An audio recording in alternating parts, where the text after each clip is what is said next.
Welcome to Town Hall 88. It's Wednesday, first day of summer, I think, pretty sure. Let's move on to the next slide there. My name is John Best, and way back when I decided to start this, the pandemic was just starting and I didn't know what to do. So I said, hey, let's start a town hall where everybody can talk. I've said over and over and over again, one of the superpowers of this particular industry, and it's funny because it just kind of got really, somebody mentioned it again in a call I just had, but one of the superpowers of this industry is collaboration. And, most organizations, most other types of industries don't have this. And so that's what this is meant to sort of help with, is to get folks to collaborate. And today is going to be a very, very interactive meeting because I'm not really totally clear on the subject I'm going to speak on. That's why it's going to be interactive. So let's move on. Next slide. And I'll go over our sponsors. CUNA Councils just spoke at CUNA this week. If you are new to the credit unions or if you're trying to learn where you're going, there's nothing better than CUNA. CUNA has a council for pretty much every discipline within the credit union corporate org chart. They've got HR, they've got lending, they've got facilities, they've got operations, they've got IT, they've got breakouts for executives. If you're wanting to really take advantage of the collaborative nature of the credit union industry, that's where you go. So check it out. Correlations conference was just I think a week ago or maybe 2 weeks ago. I heard it went really, really well. We're so thankful. Jeff Dent's a good friend of mine, and I've always really just enjoyed all of the things that he's put in and his life effort into the credit union space, and along with John Landis and his team and Teresa Benavides. So this group is really, it's just amazing to think that, less than, was it 2014, 7 years ago, that these guys, I don't think they even had 3 credit unions, and now here they are. Just a super success story, and you should check them out if, they've got a very, very new core and really a unique philosophy. So check it out. Bonify / Member Pass. That's really starting to take off. It's funny how things are a little before their time and then they finally go. It's become sort of a standard to really get to the point of having some sort of third-party authentication. We're seeing it in email, we're seeing it in everything. And Member Pass was there a long time ago. But Member Pass is more than just the Microsoft Authenticator or the Google app authentication app or Authy or that type of product. It's not just a synchronized number that you put in. It actually has can have your personal information, and it can drive all that into using very, very high level security using the blockchain. What's valuable about it is with where we're going, I think in the home banking space, you're going to need a way to carry your personal data back and forth. And I'll give you an example. I'm going to ask Gary this. Hey, Gary, are the payees that you type into the bill pay for your credit union, are they yours, as in you, Gary Coates, or are they WANA credit unions? Hey, John. Hey. That's a good question. We use Digital Insight, and I think they use CheckFree. Right. So that's always been an issue. Who owns? But philosophically, it's yours, Gary, isn't it? They're your payees. It should be our members' information. But we really don't have any way of sort of carrying that information around. You can't. By the way, didn't you start at CheckFree? Weren't you one of the original founders when it started that became Corellium, that portion of it? Yeah, well, CheckFree bought the precursor to Corellium, and then we spun off from them and started Corellium. Which is the reason I asked you this, because I know this has been something you and I have discussed a lot.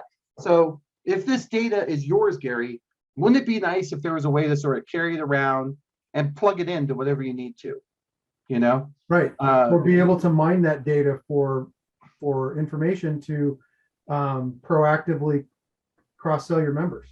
Right. So all this data, all this preference data, all these types of things, they've got to stop being shared up in the cloud, because that's where all the security problems are. Mm-hmm. And so we need a way to sort of carry it around, and we need to be able to interact with different things. And as I look at open banking and what's happening there, I'm surprised Kat isn't on, but she would be someone I think would talk about this quite a bit. I know Suncoast, I had a good conversation with them about it. But the idea that that you're going to need a way to sort of carry around all of your personal information and then easily plug it in.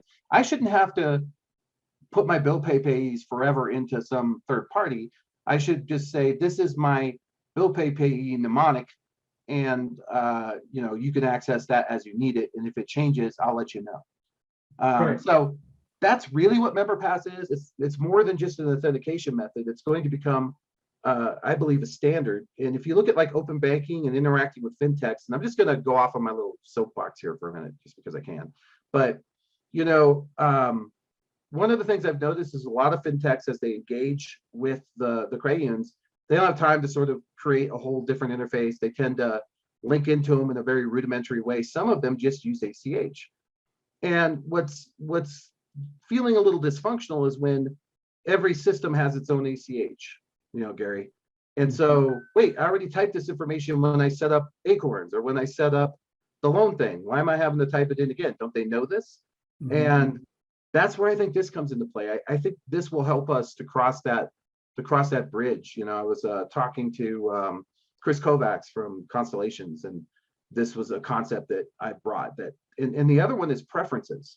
I think that's another one, Gary. Like, for example, I remember, I worked with your team, and we had done it at Westcom, where we decided that, hey, we don't want to ask people if we already know if Spanish is their primary language or English.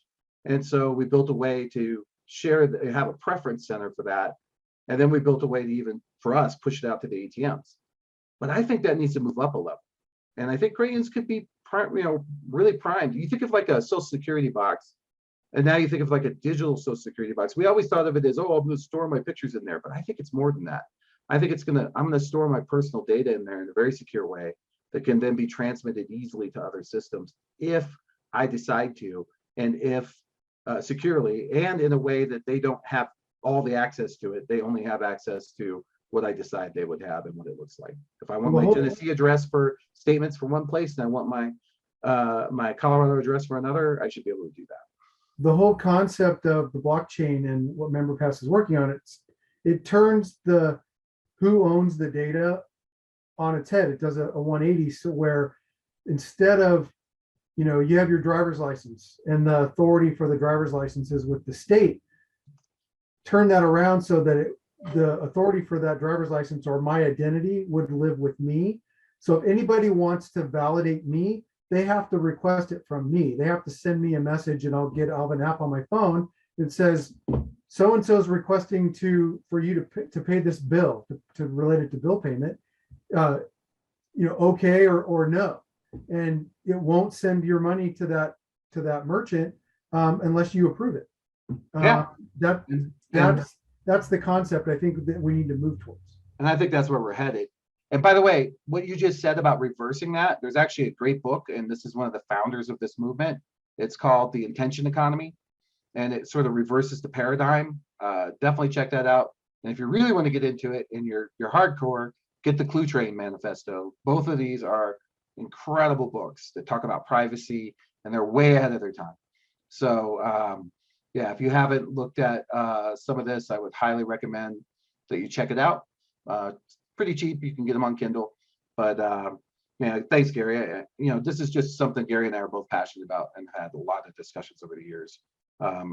Even way back in the day when a little story about Gary and I, but Gary was actually my account provider, or my account representative when he worked at Carillion, and Suncoast might have been the second or third Crayon ever put in an online, home banking, and I think behind First Tech, which was the originator of the product.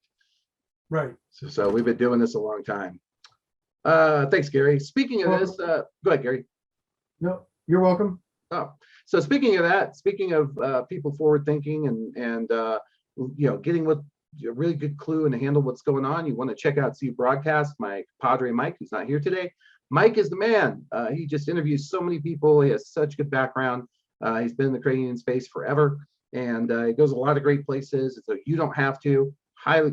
You should be spending at least a couple hours a week on CU Broadcast, one way or another. If you work in this industry, that's my opinion. I know I do. Finally, Best Innovation Group. That's my company. Really our company. We are a bunch of people who just did a lot of programming and a lot of building and a lot of thinking and have been in cranes for a long time and just said, hey, want to hang our shingle out here. We want to help people. Lately, our big thing that we're doing is the Innovation Club, which we'll talk about. We got a couple other things that we'll go over, but come check it out at big-fintech.com. Let's move. So today's open discussion: how high inflation and falling stock market are affecting member behavior, and what can we do to help? So let's talk.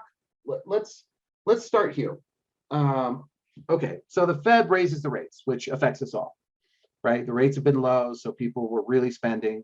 Houses just, I mean, I don't know if anybody here has bought a house lately, but oh my God, we sold our house in a day. It was like a bidding war. I bet if I wanted to, I could have done like one of those things where like I get a big Coliseum and I have them fight to the death for it. I think I could have pulled that off and they would have done it. They've been like, oh, honey, if we want to live there, we're going to try. So, that was driving that home purchase. There's been talked about a lot of the incentives that we put into the economy that were being spent and maybe were kind of held on to during the pandemic because of the lack of going out, the lack of restaurants, those sorts of things.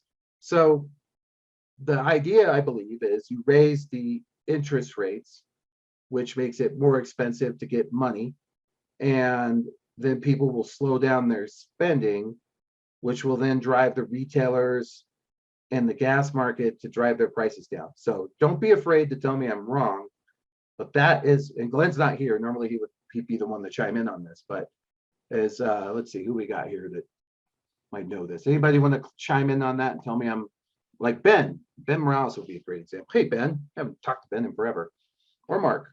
Am I on base there or am I off? I think you're on base. Okay. So that's your understanding of it. Yeah. All right.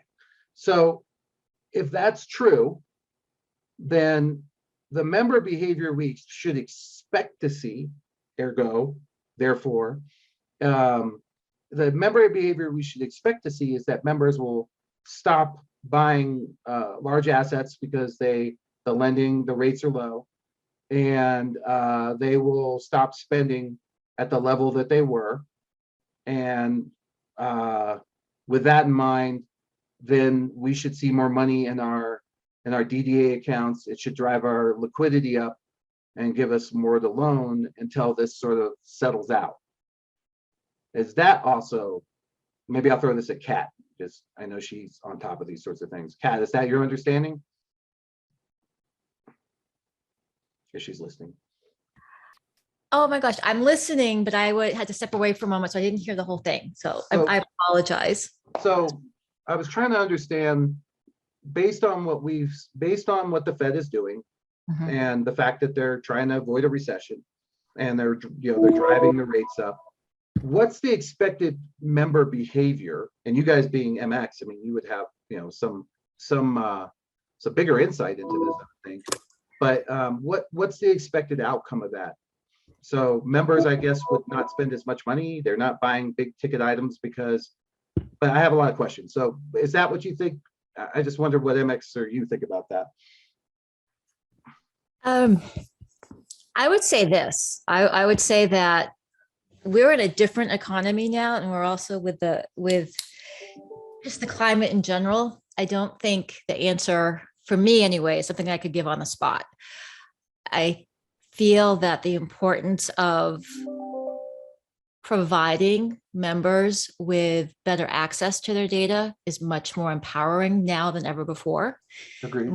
My concern has been that with interest rates going up, yeah, that's been the norm for stabilizing economies. I've been in financial services most of my career, from wealth management and now, credit union world over to MX and fintech. And I see it as being slightly nuanced now than as before regarding the economy. But yeah, so I think if I'm hearing you, and I like your point, you can't sort of use the past as a guard and paint it with the same brush because things are so different. Right. Vis-a-vis crypto, things like Robinhood with the stocks, like we don't necessarily, we can't expect to sort of pull the same strings and expect the same result when the context is so different. Is that kind of what you're thinking? Yes, that's my opinion. I'm not speaking for MX at the moment, but that's No, I'm my gonna tell Ryan you're speaking. Ryan, she got on here and no, I'm just kidding. right. However, our chief policy, we do have a chief policy, Lexi Hall. She's been very attuned to the Hill. I'm going to pose that question to her, and then I will come back the next time with a much more considered answer. Yeah. And I what I'm trying to find out, and that was just, I know MX said, not to put you on the spot, but I know you guys got a lot of great folks there. But so here's what I'm trying to figure out. If I'm Ben Morales, Ben is long time friend, or any of you on this call, and I'm around the room in the boardroom, or even just with my boss, trying to figure out how we prepare for what's going to come. What are people doing? And so, Ben, I'll throw it at you. Like, what is Washington State sort of thinking about all of this? How do you prepare? Are you did you adjust your number of loans, your car loans, or home loans, or I was just wondering what Crayons do to prepare for this.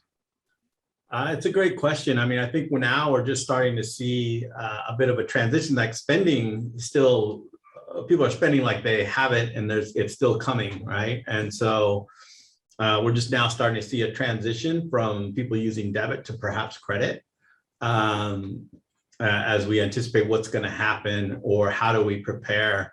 So the consumer is still, I believe, still evolving and taking a guess of what's going to happen in this high inflation, as recession coming. But for us, we're just trying to figure out how do we continue to sustain growth, and where is that going to come from as we take a look at this environment of still supporting members, but also having to grow the cooperative as well. And so we haven't come up with any formal plans, but we are definitely watching it and started our strategic planning for next year much earlier, so that we can try and get ahead of it right now. So more to come. We're just in the early stages of really trying to put some plans down. Which is good, because 2008 caught us all off guard, right? So and you and I were working together back then, so we knew the craziness that could happen. But funny enough, you were pretty insulated where you were, whereas we got hit hard, being in LA. And I know you previously were in Vegas, and that San State got hit hard. And so, and it wasn't, I think it was pretty early on, you had just kind of moved over there. So here's my question, the other question to you. Two things. One, which you have a lot of expertise in, well, both of these. So, and this kind of goes back to Kat as well. There are all these other things that are interesting to me. Like, for example, BNPL, right? Buy now, pay later.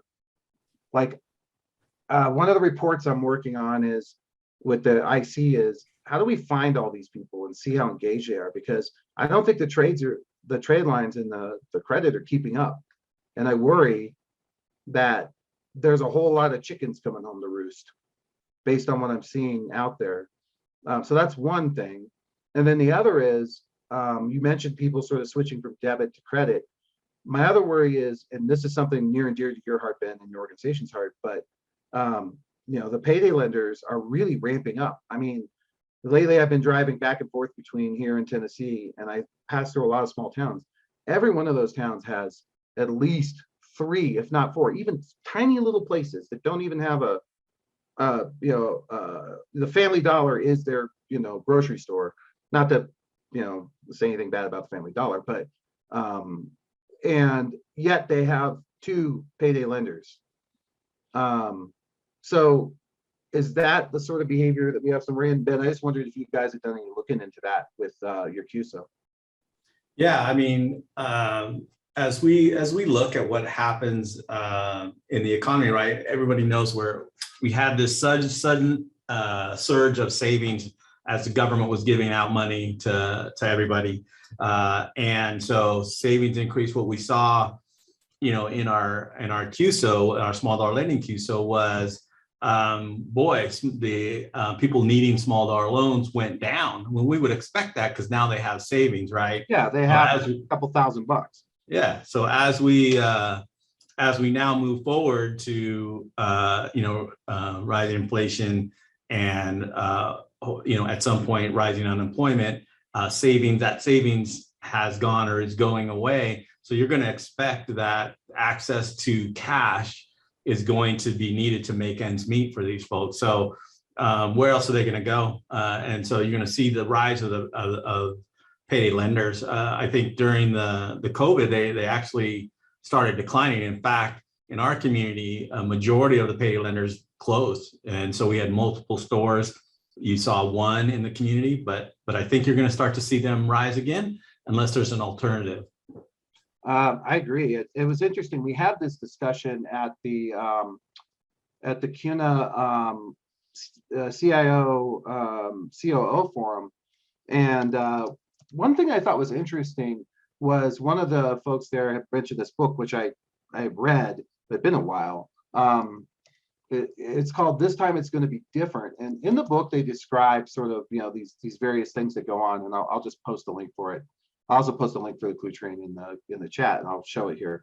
But what he shared was the gist of his conversation, Ben, that surprised me was, you would think, I think in our heads, we always think of these people as being sort of like trapped, and they're like, just please come save me. Oh my God, you gotta come get me. But the sentiment towards these isn't necessarily that. Like what we think they're being tormented by, they actually see as a good service. I thought that was pretty fascinating. This book, I guess, talks about some of that. Have you guys, I don't know if you read this, but it was just fascinating to hear that, because one of the things that came out of a couple of meetings, and again, this is more IC stuff, Innovation Club, but we discussed a Beacon Cranium, fantastic program they have where they were using data analytics to track people who were caught in what they called a payment, a payday lender loop, meaning that it was just consistent amount of money going out and then getting paid, and a consistent amount of money going out. And when they tracked them down and talked to them, if they got them, if the people were in the loop, then they were definitely able to, and they got a lot of people sending like flowers and stuff. So they did get sort of that feeling of liberators or whatever. But at the same time, there were many that went, well, how are you going to replace this service? I don't just need the loan. I run a construction business, and I'm turning around these $10,000 just got to pay everybody. If I don't have the cash flow, I can't turn around and get pay the people that were doing that. So I don't know, Ben, did you guys do any research into that? Yeah, I mean, I think we have done extensive research on cash flow and how people make ends meet, right? And the urgency to get quick access to cash when you need it. And so we've as we looked at that from the retail perspective, or from the member, not necessarily the business, but the business is the same thing. Is if we make the hurdle too high to get access to that cash, if you will, then they're going to go to the alternatives. Yeah, they're going to go to the next least hard thing to do. Yeah. No, and so what we have done is really worked on how do we say yes more, leveraging data as an alternative to using a credit score, because what we've discovered over the last 20 years is that data is a far better predictor than the credit score, to be able to quickly make those decisions and get access to get members access to the cash they need. And I think the same can apply to businesses. Now, while we haven't done that yet, our hypothesis is the same. Yeah, I agree. And I think that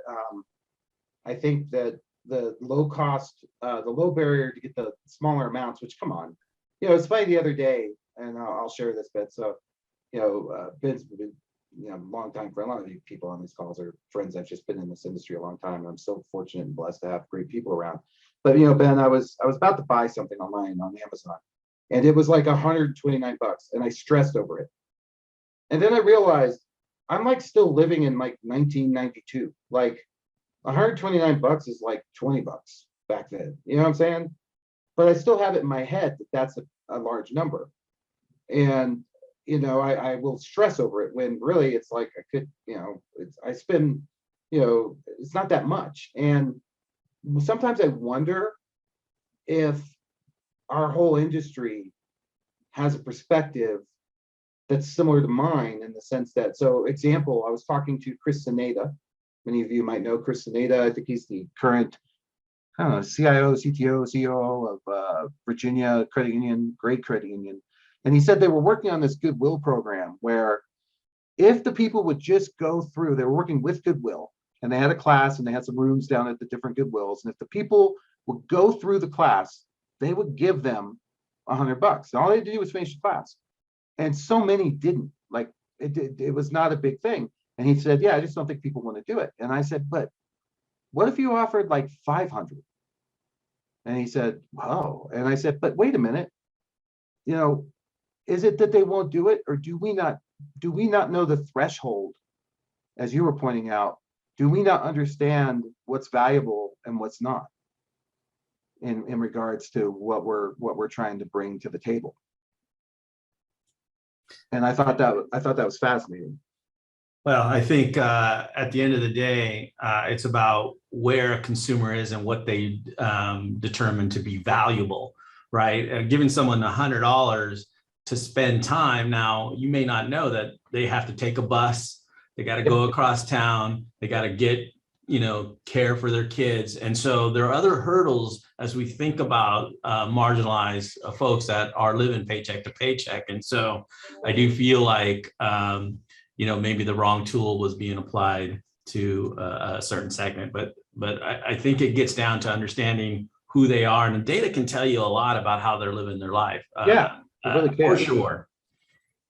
Yeah, and I think that's a powerful statement you just made, because that's the part I think we need to understand better.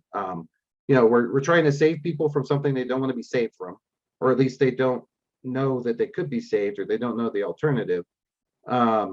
And then on top of that, we're making assumptions, I think, based on our own predispositions, and which, if you've been in this industry for a while, which is kind of a big thing, then that's where you can wind up. But back to the inflation. So does anybody else on the call, who, I was thinking maybe Cheryl, has Mississippi Credit Union Group looked into this at all? Are you, I saw Kat unmuted, so she might have something to join in on there. Kat, did you have something? I do. I would love to jump in on where you left off in terms of being saved or not. Oh, yes, please. Yeah, I just sort of moved on. I'm sorry. No, this is perfect. I'm actually going to go to my office so that you don't have to hear my dogs want to participate as well. My dogs usually need to. But this is something that, MX, in my role at MX, which I am on the advocacy team, that's something that we look at a lot, is empowering credit unions in particular to point out some of the areas that we know that we can help them better. Or now I still say we, because I've been with credit unions for so many years. So I think about that from the BNPL aspect, because if the credit union is empowered with the right data sharing, consent for their members, that they have access, that you, the credit unions, have access to understanding the money movement in aggregate, then you have a general sense of where your members are going. So if they're going to, Acorns for wellness tools, and you have that, then you can, in essence, save more of your members by, in terms of their understanding of their financial health, by bringing them back to your credit union, by understanding how to target that better and to help them. I feel that debt management will be used a lot more, debt management tools. Again, it's such a great opportunity to be that good partner, to provide them with more of what you offer and helping them, whether it's some type of loan that you might have, or maybe you're a low income designation credit union. There are more things you can do if you're aware of where that movement is. So I think that's important. Buy now, pay later. I'm just going to talk about that very briefly, because that is a hot button for me. I do feel that will become more prevalent. It already is. And it's not only with folks who are living paycheck to paycheck. It's also the aspirational purchases. I talk about this with very large institutions that have family office concerns, and they're seeing it, and they're concerned about how do we get those assets back to us? How do we make sure that it's coming from our credit card?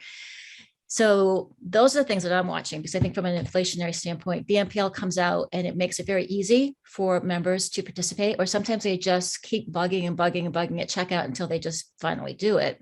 and not always aware of the risk later in terms of what their overall debt score is going to look like if they cannot make those payments. A quick anecdote about how serious BNPL is in terms of the culture is I happen to be privy to a conversation with some of my younger colleagues, they're DevOps folks. And they said that they preferred, and anyone tell me if you've heard this before, they preferred buy now, pay later, like Klarna or others, because they felt that they were better in terms of understanding their needs and were good for financial wellness. And I said, you have got to explain that better to me. How are they providing you with financial wellness? And you know what it is? I think it's more of the tech savviness of it. It feels like it's I embracing. think that's it too. Yeah, that's what I feel. So let me ask you a question about that. So I have another theory as well I'll throw out there, and I love data. I'm like you, I freaking love data. So one thing, what you said about where the money's going, you should give it Gary. Gary wrote this. He wrote an award-winning program. He was at his last credit union that basically tracked where all the money at the credit union went, and the number one places that the money went were all big banks.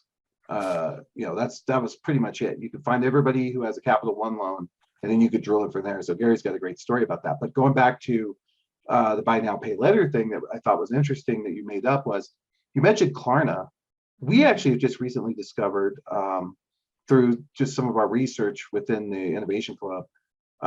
It's not like there's Klarna and there's like 3 or 4, like a Census or something like PayPal's doing it now. Many now, yeah. Yeah. So do they, the folks you talk to, do they go, oh, I just want Klarna, like I have an account there already, or is it buy now, pay later, and all of the technology is essentially kind of uniform, and they feel like because of that, it's a convenience, they can pay it with Venmo or whatever. And because my worry is that a whole bunch of people during the pandemic went, you know, it'd be nice if I'm stuck here for the rest of my life is a 3,000-inch high definition 8K double pixel TV. And who cares? I'm going to use Klarna to get it because we're all going to die anyways. And, I had this sort of nihilist attitude that led to a lot of purchases that were to spruce up the home, to deal with sort of the mental health, or even just families having to upgrade their homes to deal with homeschooling and those sorts of things. And a lot of that, I worry, was bought on buy now, pay later. Well, some of those are the aspirational purchases. That's what I think. Yeah, those are the ones I was thinking. Yep. So that's sort of like the Peloton consumer. But then you have the other side, like you said, is, sometimes they're doing that so they can buy maybe holiday gifts for their kids, because day to day they need to be buying, the diapers and the food. I can't get formula anymore, but yeah.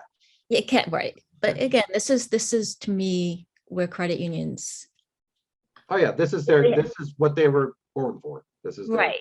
Because this is financial literacy. It is people helping people. It is saying, okay, if you're going to do buy now, pay later, then do it with care, like understand what you're getting into. Even if that's all that the credit union can do at that moment is be that educator.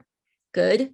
If you have a platform like within MX, there is the ability for credit unions to, again, see that money movement so you can make better decisions around the data about where it's going. Because I talked to a lot of institutions, all sizes, where sometimes the concern is disintermediation, right? Like fintechs are going to eat our lunch.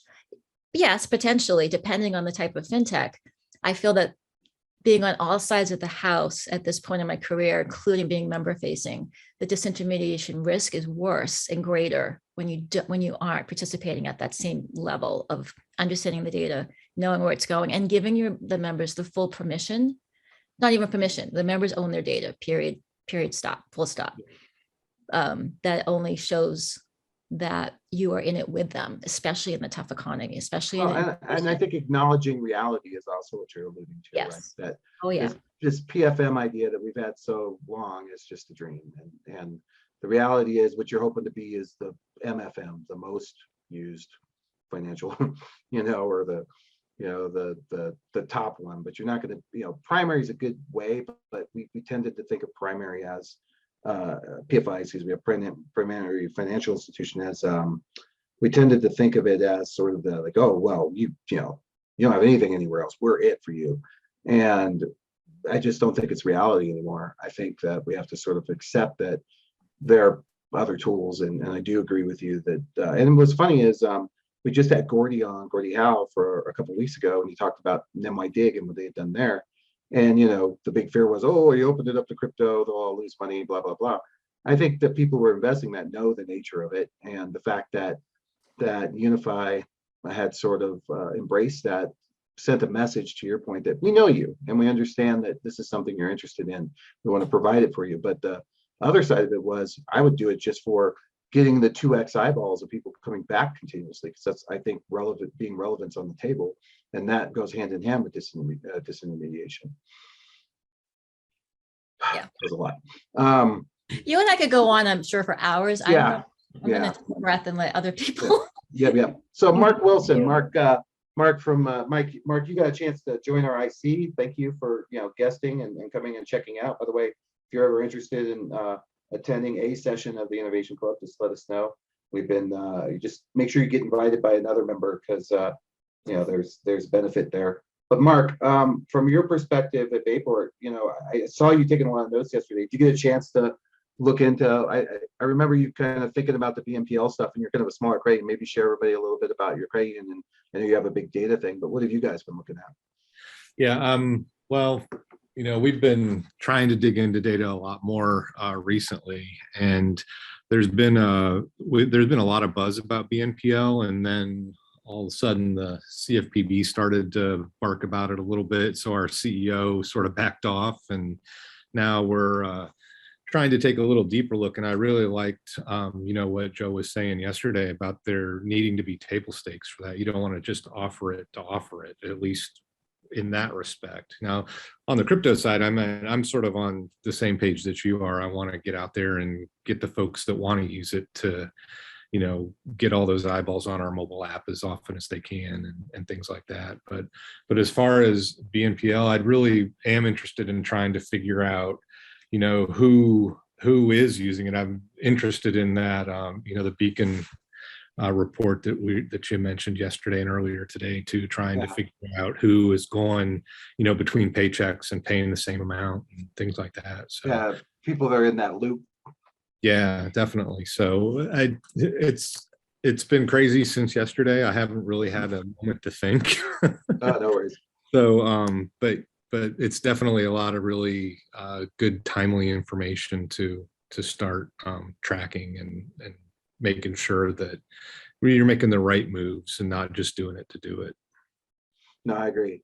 So what I'm getting from everyone, if I paraphrase this, I feel like what's happening here is we have a lot of folks that are just now sort of getting into that planning stage of, okay, they've raised the rates. We have a potential, we're in, pre-recession or whatever you want to call it. And they're now sort of trying to think through how they're going to react. That's the message I'm getting. But is there anyone there who has already started this and has said, hey, this is our plan? Should this happen, we're doing this, and should this happen, we're doing this? Has anybody got sort of already put together some plans that are sort of specifically related to the, God, my daughter the other day, I felt bad for her. I'm watching her pump gas, and she crosses $80 on her little Audi A4 that she's had. It's like a 2008 or something. And I'm thinking, man, God, gas prices are so ridiculous. How can they afford? How can she's in law school. How can she afford to?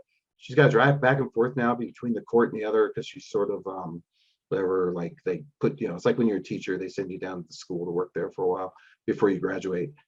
How are we going to get by with this? And so I just wonder if anybody else had any other cool ideas, like, are there gas credits, or are there maybe that's something, and maybe that you buy a car and we give you 10 tanks of gas. I don't know, just thinking out loud. Anybody else have anything similar to that or ideas around that?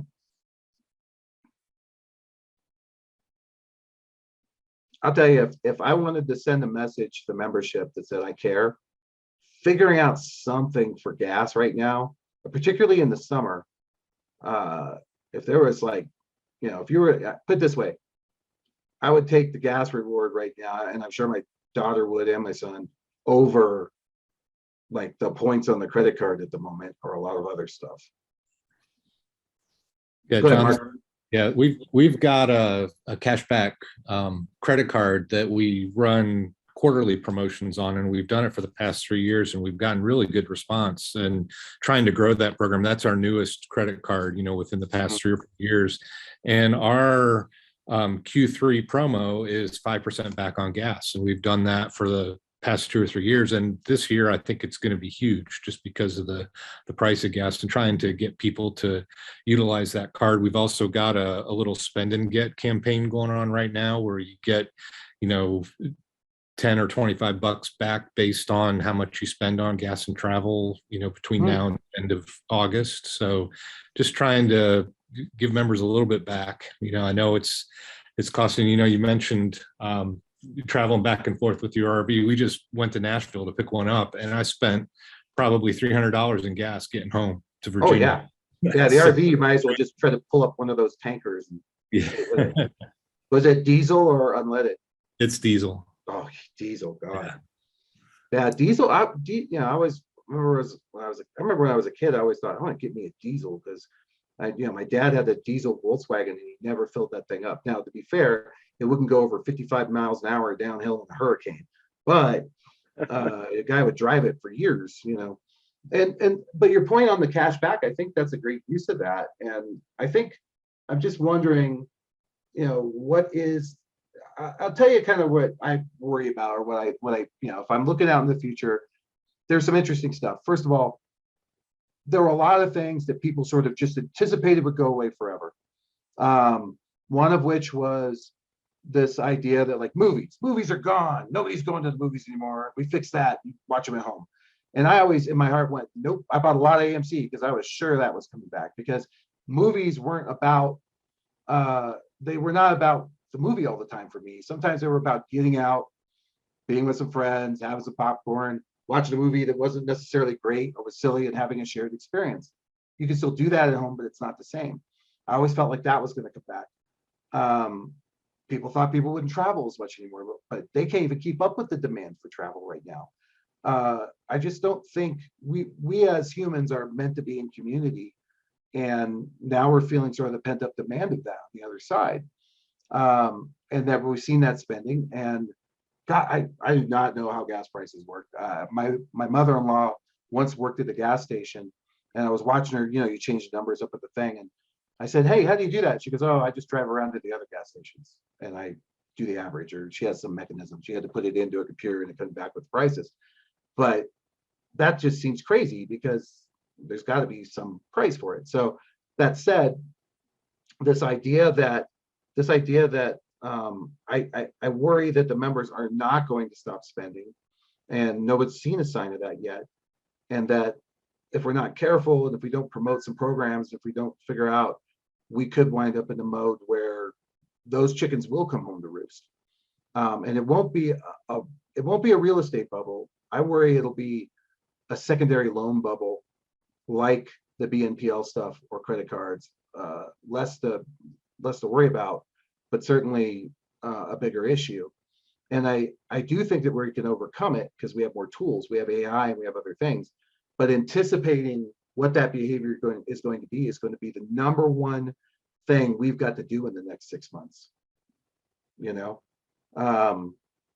So for example, the credit card itself, providing those rewards points. But are we anticipating,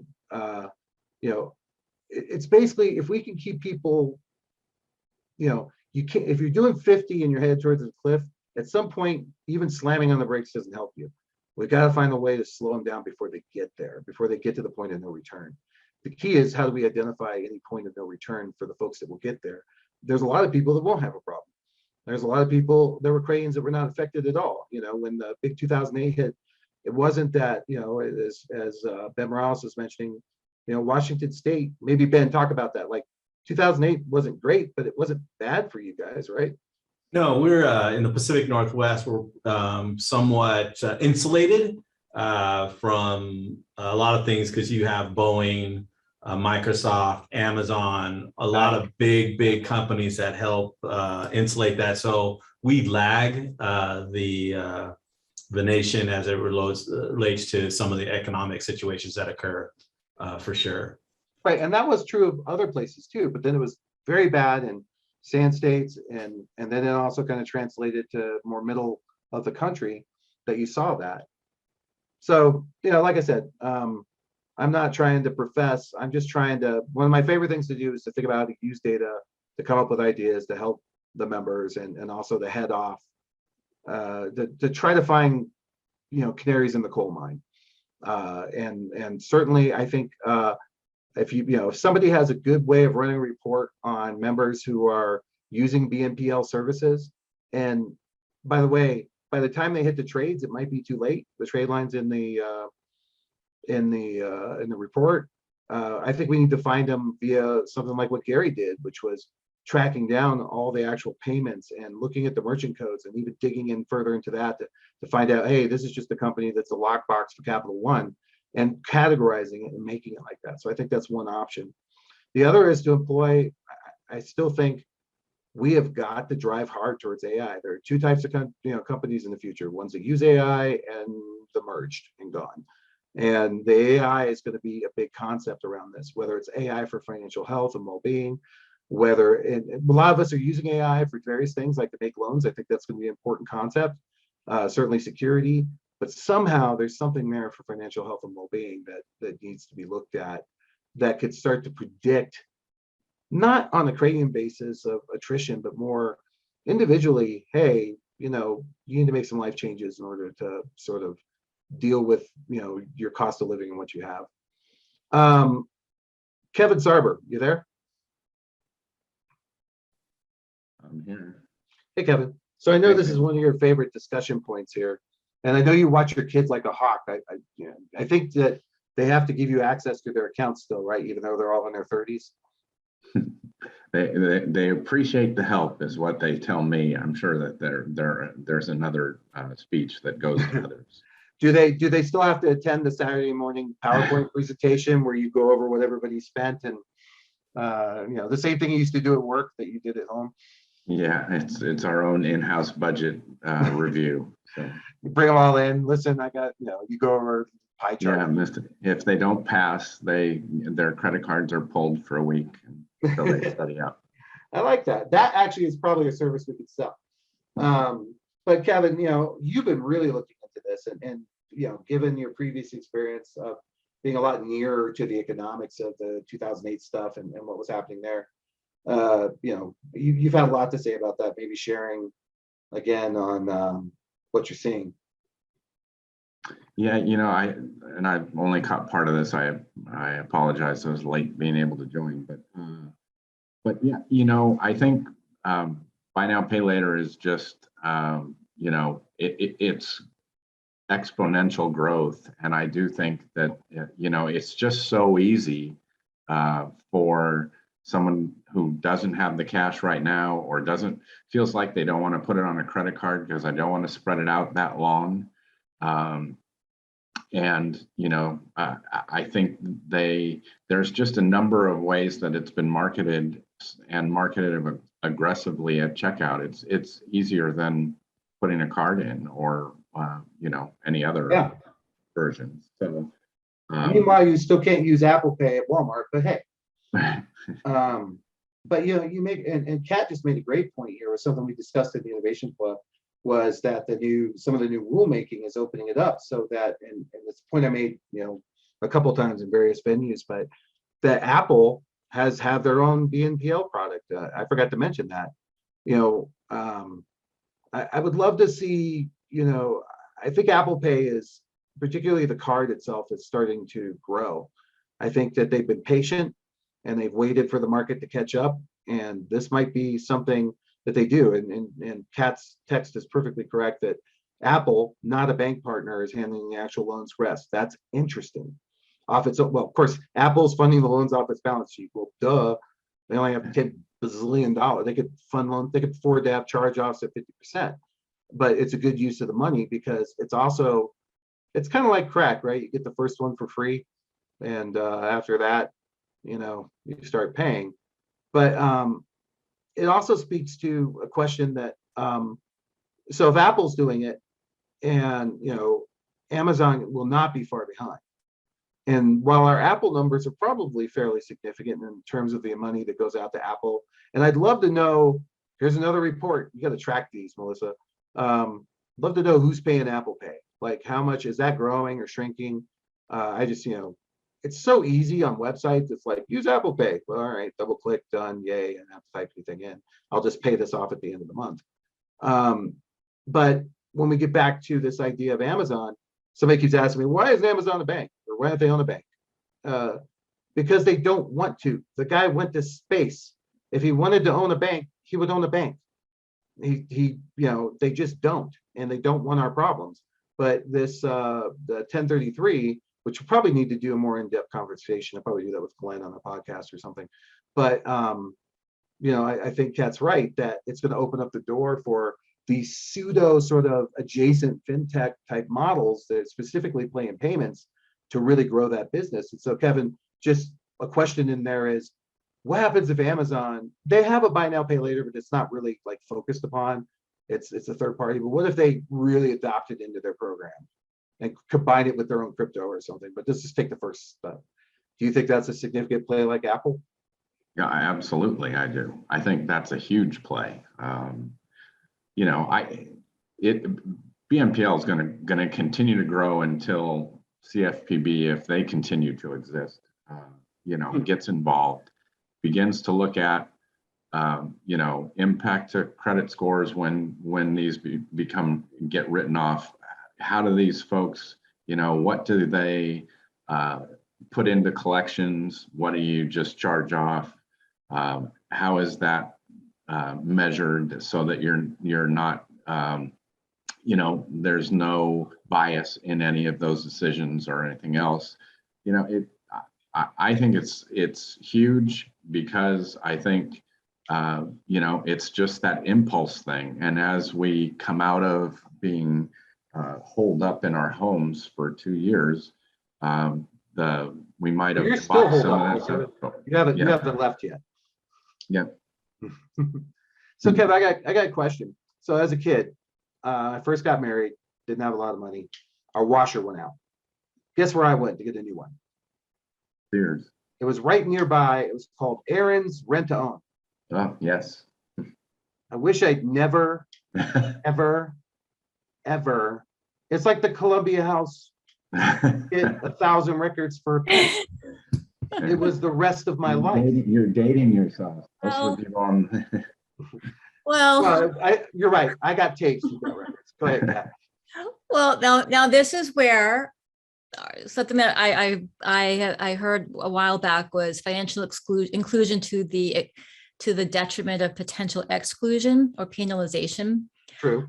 I was an emancipated minor. So you're making me smile, because I remember in my very, very early 20s, I desperately wanted a washer and dryer. I did not want to. The laundromat was for us. Yes. The laundromat was full. I walked everywhere. I didn't have a driver's license. I did. What was it called? Rent-A-Center. I don't know if that's just an Yes. East Coast thing. Yes. Okay. Same Yes. topic. Yes. Today's me is like, you idiot. Why did you do that? Back then's me, who was paycheck to paycheck and wasn't in financial It was services. a dream. It was. And it created, in a weird way, when you are that disenfranchised from financial services or financial tools or wellness or inclusion, it does feel like parity. It does feel like you now are like, have a seat at the table, even though you're going to pay 50% more. I'm going to just probably say maybe more. Yeah. Well, I think I spent $10,000 on that washer. I'm pretty sure. Oh, it's I had ugly. it. I still have it. I didn't use it. It's just downstairs. I like to look at it. It costs a lot, so I don't want to. Right. You're never throwing it away. Right, yeah, I'm gonna have it For bronze. it. It's gonna be But, part of the family. yeah. I'm gonna give it to my son when I pass on. And you're going to tell the story. It's going to be Yeah, like, well, but engraved on the side of it. to your point, is BNPL just Aaron Rentstone for everything? Yeah. It's a good point. It really is. It's not, I think it But is. what's funny is prevalent. eventually Yep. the Aaron's Rents to Own and those kinds of guys got a stigma, right? But not for you and I at that age, right? Because it was a means to an end. For me, I had a young baby at home, couldn't afford to buy all the disposable diapers, so we need to get diapers cleaned, and they ain't gonna happen to the laundromat. So it had to happen. I had to figure it out. Mhm. And that's similar to what you're saying. But, but I did realize later on, my God, like I said, I still get, CDs from Columbia House. They're all from 1990 though, so it's just weird. But point is that, do we not understand what that did and where it was? But at the same time, we could provide, there's no credit card that could beat us if we just somehow told the story. And that's the problem.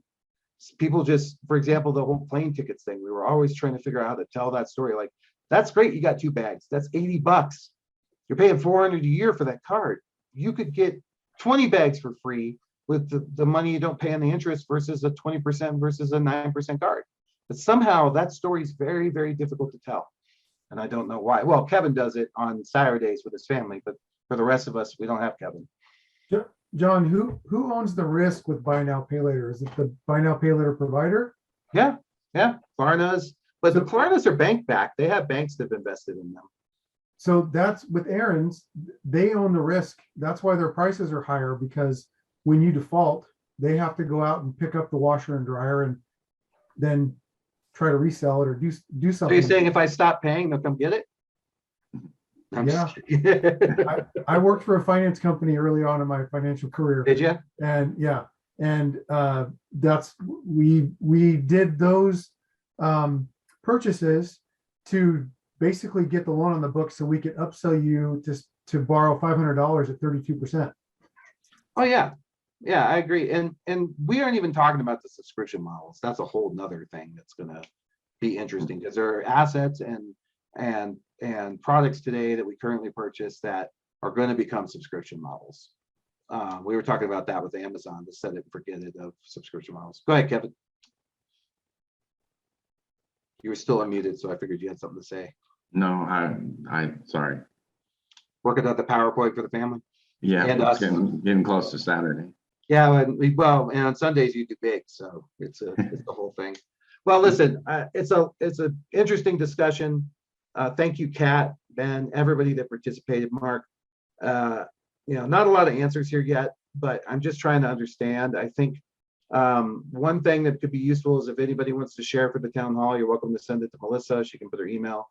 If anybody's working on any kind of buy now, pay later reporting, I'd be interested in that. We're kind of thinking about how to work that up ourselves, as well as the payroll lending, which I know Ben has. I was planning on reaching out to him, so it was fortuitous he was here, because Beacon did a really cool thing with that. I wanted to share it with Ben anyways. And then, as we see things evolve, one of my goals here in a little bit is to try to put together some sort of forum, but you can still post on all these meetings on the website. We don't get a lot of those, but I would love to continue the conversation there. So with that in mind, it is 2 o'clock. I can't thank you all for sticking around through this enough. And thank you for participating.